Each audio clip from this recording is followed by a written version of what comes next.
Passer au premier numéro de notre série de la semaine qui est consacrée à l'eau sur la Côte d'Azur. L'eau, vous le savez, c'est une ressource indispensable à la vie. Et l'homme en a toujours besoin. Et au cours des siècles, il a construit des ouvrages pour utiliser l'eau. Reportage sur le canal de la Vésubie qui amène l'eau de la montagne dans une quinzaine de communes, notamment sur celle de Nice. Lucas Baron, Frédéric Tissot.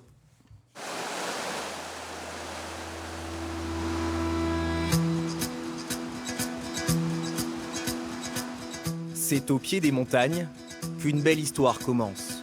C'est ici que l'on capte l'eau de la Vésubie qui va transiter jusqu'à l'usine de Superigné. À 271 mètres d'altitude, en contrebas de la commune d'Utel, le canal de la Vésubie. Construit en 1886, il est une petite révolution, à une époque où l'eau potable pouvait être momentanément polluée, voire indisponible. C'est un ouvrage qui résulte de promesses qu'avait fait Napoléon III lors du rattachement du comté de Nice à la France.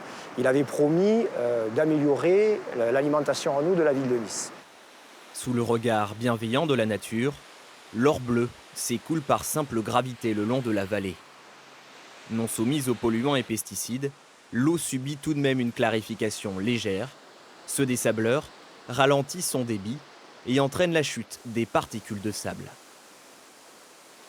28 km plus bas, la Belle poursuit son voyage jusqu'à la cascade de Guéraud.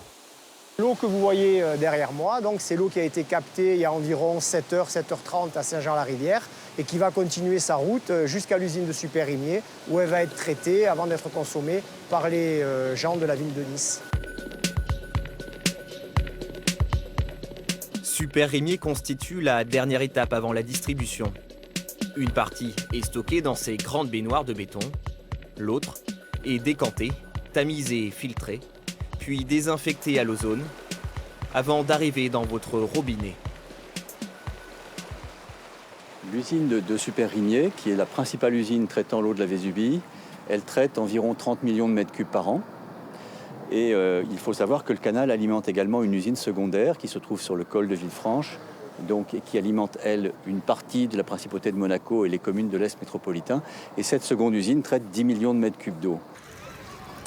Et voilà, 32 km plus bas, au bout du tuyau, l'eau est désormais potable.